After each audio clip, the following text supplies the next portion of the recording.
But tonight, I have the pleasure of introducing Mr. Khalaf. He graduated Fisher and Ohio State with degrees in marketing and logistics. He was an RA, a member of the crew team, even sold cars, and still managed to do that within 3 years. So he took that dedication onto his professional life. He is currently a vice president at UBS in the wealth management division. He's even worked at Morgan Stanley. Something that I think us cohorters would really appreciate is his involvement in the Columbus community. So he's on the board of the CFP Board of Standards. He was a champion jiu-jitsu. And really important was his involvement with the Better Business Bureau. So that is an organization that promotes integrity within the business community, and he has gone above and beyond his duty as a board member for the organization. So I think that has culminated in his award in 2016 as a Columbus Business First Top 40 Under 40, which I think goes to show the profound impact that you have had on the Columbus community. So it is with my pleasure that we can introduce Mr. Khalaf. Thank you, Andrew. I'm so excited, beyond words, to be here and to talk to you today. I know it's finals week, right? And so I appreciate you taking the time to spend it with me tonight. You know, I want to congratulate all of you for being part of the Cohort Honors Program. You're the cream of the crop, and bluntly put, you're the rock stars of Ohio State, right? So, you know, you need to be proud in the decision that you've made to hold yourselves to a higher level and to pursue to be the best. And what you're doing right now is essentially what's going to be a reflection of your future success. So I'll give you an example. When I was here at Ohio State, I had a professor who made a huge difference in my life. He said, Laith, if you were a stock, I'd buy you. I would most definitely say that about you tonight. So each one of us Buckeyes has a story to tell, and tonight I'm going to share with you mine. So Andrew graciously listed some of the things I've accomplished, but I think it's important for you to know where I came from, because that will put into context where I'm at today. What I'm about to share with you are very personal stories and things I don't talk about. But for the sake of what I'm trying to communicate tonight, I think you should know. I told my wife if I get through the first page, I'll be okay. December 12th, 1983. Truck loaded with explosives ran into the U.S. Embassy in Kuwait and blew up. I was in school next door. I remember the plume of smoke, shattered glass, chaos I've never seen. I was 6 years old. And that is the first memory I had as a child. There was one of 6 terrorist attacks in Kuwait that day. I was so scared, I refused to go to school for days until my parents forced me to. You see, I was born in Kuwait to an American mom and Jordanian dad, and lived a good part of my life overseas. Fast forward a few years, when we lived in Jordan, we found ourselves caught in the chaos of the first Gulf War. I remember being a kid learning about what to do if there was a chemical attack or a Scud missile strike. We rationed food, we rationed water, and braced for the worst. Things got so scary that the U.S. Embassy called my American mom and said, you need to get out, come back to the States, and you need to leave now. So we packed up our bags, my mom, brother, and myself, clutched our American passports, and went to the airport while my Jordanian dad stayed behind. I left Jordan that night not knowing if I'd ever see my dad again. We moved to Ohio, into the basement of my grandparents' home in Ashland, just 70 miles north of here. My grandparents, Omar and Layla Solomon, greeted us with open arms, open hearts, quite frankly, open wallets. I was 13. So let me recap. I was living in a basement in a new town, and knew no one at the middle school I just enrolled in. To say that the chips were stacked against me is an understatement. I wasn't starting from the ground up. I was subterranean. I was starting from below ground, both literally and figuratively. My brother and I studied all the time just to catch up to a new language and a new curriculum. And the only TV we were allowed to watch was half an hour of CNN headline news. My mom wanted us to listen to how the news anchors spoke and to practice speaking proper English like them. By watching CNN, though, we were exposed to new things that would point us to our future career. My brother was fascinated by this new thing called the World Wide Web. You may have heard of it. I was excited about Wall Street and how that worked. I was a 13-year-old talking about the Dow Jones and oil prices instead of the Ninja Turtles and Transformers. I didn't have very many friends at that time. So, by the time I graduated at Ashland High School, my GPA was high enough to get accepted to the Fisher College of Business at the Ohio State University, which is, quite frankly, a dream come true of mine. To help pay for tuition and board, I was a residence advisor at Halloran, a night assistant at Jones Tower, a bouncer at the Varsity Club, Abercrombie and Fitch during the holidays, and bought and sold cars. And during my spare time, I rode crew for Ohio State. I was laser focused, and I finished with my business degree with a double major in a little over 3 years. My brother, on the other hand, got accepted to Ohio State, but it took him 5 years to graduate, which I naturally teased him about, until one day he got recruited to be a lead engineer at the small company called Google. He's done pretty well for himself, and I'm pretty proud of him. You know, a couple of, fast forward to today, you know, I'm a certified financial planner, and I've had the privilege of working in the World Trade Center, walking the floor of the New York Stock Exchange and the halls of the White House. These were the landmarks that I saw as a kid watching CNN. A couple of years ago, I was invited for a private tour of the White House. And I remember I was in the washroom right next to the Oval Office, washing my hands, looking in the mirror, thinking to myself, who would have ever thought that this kid, born in Kuwait, living in a basement in Ashland, Ohio, would be standing visiting the White House today? There are no can'ts in my story, and there should be none in yours. We'll all have adversity in life, and we'll all have setbacks. But always look for the silver lining in adversity. I promise you, there's always a silver lining. Look for the opportunity in difficult circumstances.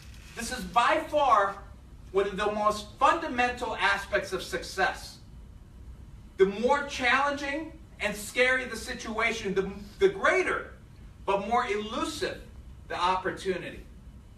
People get so caught up in the negativity, they neglect to see the future potential the current situation is presenting.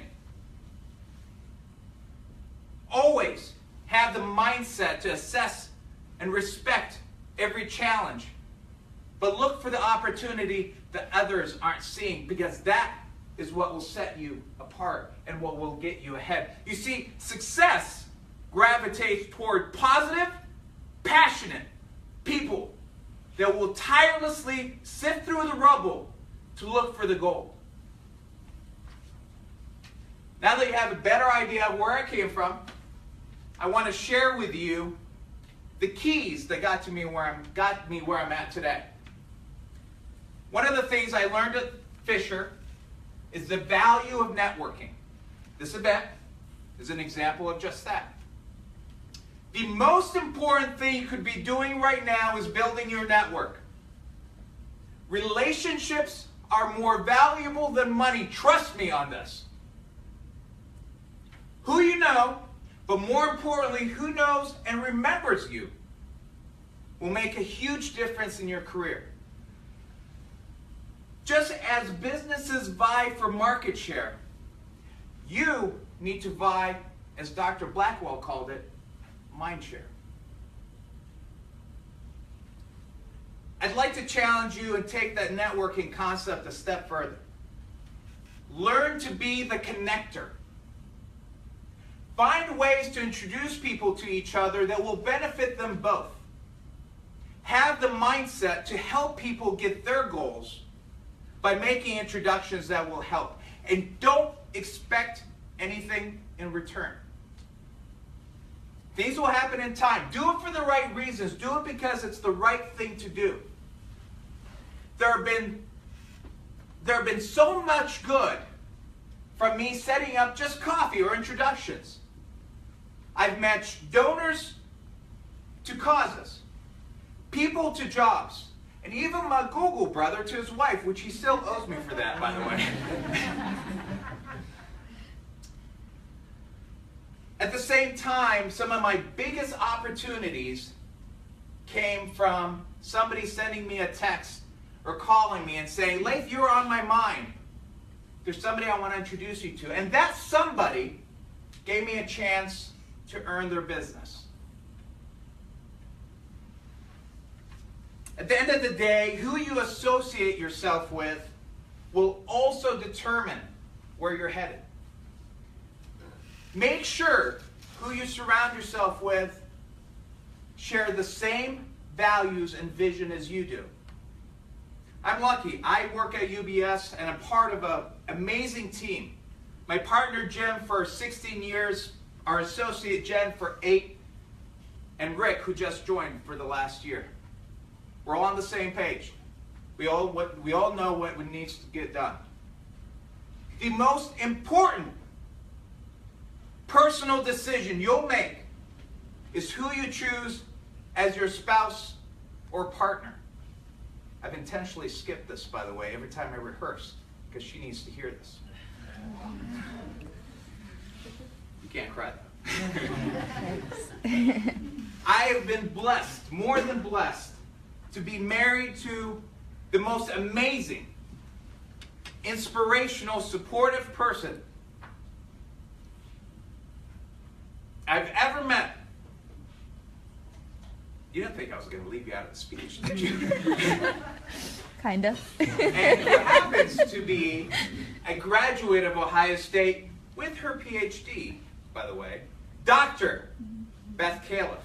She more than deserves to be recognized because I wouldn't be where I'm at today without her. So another thing that I've learned from Fisher is the power of branding. Brands are consumer mental shortcuts to mitigate risk and to feel more comfortable in what they're getting. I've learned to apply that concept to myself. Let me explain. As of right now, you are the product you are selling to employers and business connections. Learn to brand yourself in a way that reflects your values and what your connections can expect. Your reputation is your brand. Make a conscious effort to develop it. Act the part. Dress the part. And people will notice. I'll give you an example. When I first joined this industry, I started at Morgan Stanley Dean Witter, a great company. On my first day, I was taken to a desk, given a phone book, and was told to cold call. There was no nothing intellectual about what I was about to do. There were no spreadsheets, no stocks to recommend. It was tedious. Now, mind you, a couple months earlier, I was a strategic planning administrator for a central bank consulting group overseas. And I wanted to come back to the U.S. to work with individual clients, which I had none, hence the cold calling.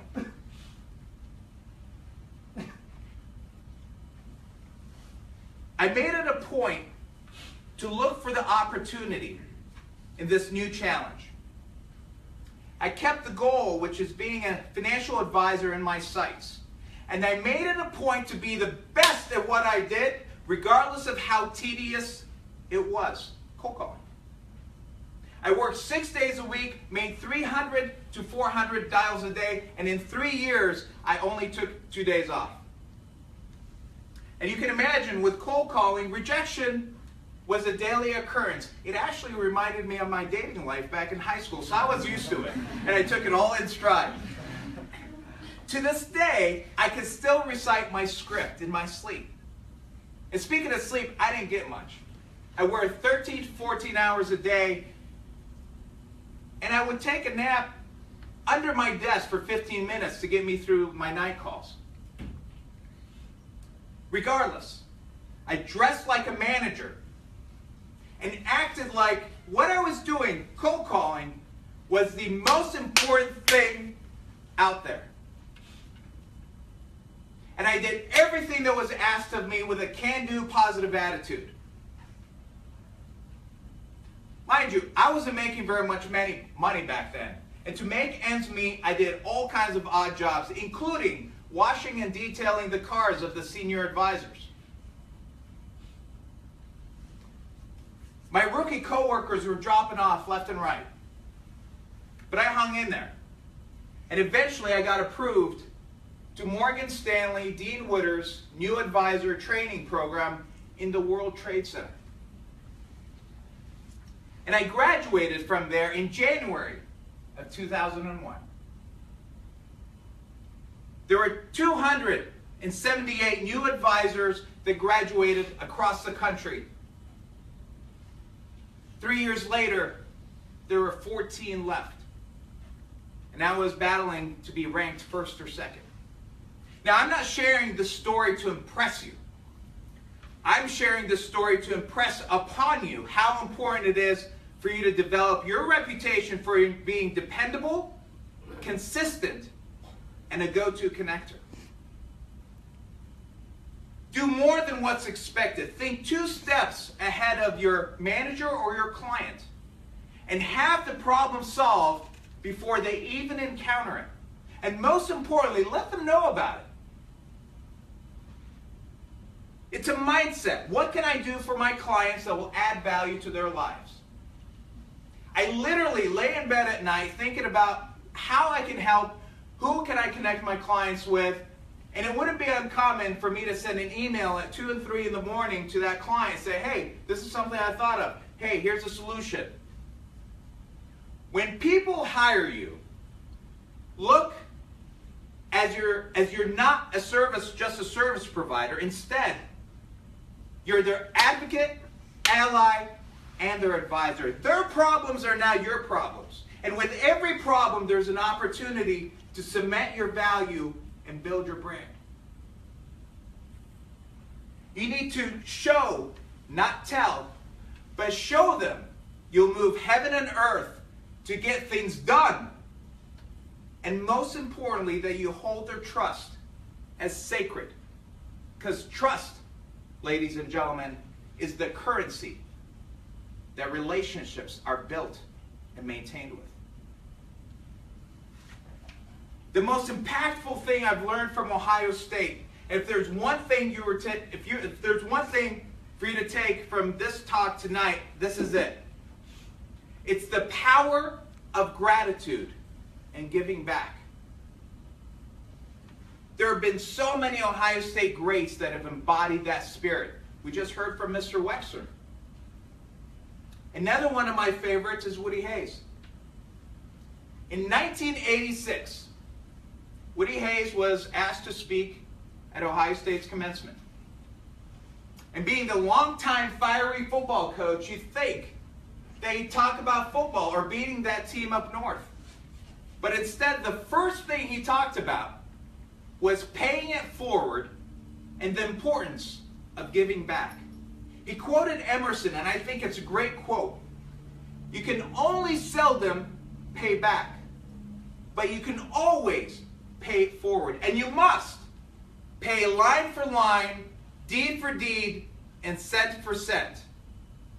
He also said, be weary of too much good accumulating in your palm, for it will fast corrupt. I've been blessed with so many mentors, professors, advocate clients. I simply can't repay them all for all the good they blessed me with. I can only pay it forward. At some point in life, you start to realize that success isn't about you anymore. It's about your family, community, and country. Giving doesn't have to be about money. Giving can be your time, your expertise, or even your passion. Donating money is the easy part. What makes the most difference is your commitment to making a difference. Don't join boards to sit in a chair. Join boards to make such a big impact to the cause you're asked to be the chair. Make no mistake about it. Despite our problems, we still live in the best country on earth. And we've grown up in communities that have given us a chance to be where we're at today. This didn't happen on accident. There have been generations upon generations of contributors that have done their part to pave the way to where we are today. And we need to show our gratitude and to take the responsibility to do our part in passing on the blessings. I want to leave you with this. I hope something I said resonated with you, because at the end of the day, it's all about being positive, passionate, perceptive, and appreciative. I have to say there are far more accomplished alumni that could be standing here talking about their story to such an elite group of students.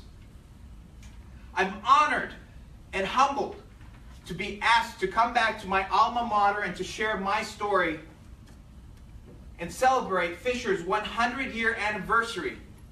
That's 100 years of minting leaders, visionaries, and game changers, people just like you. And I can't wait to see the day that you're standing here at this podium talking about your success story. And with that, thank you very much. God bless, and go Bucks!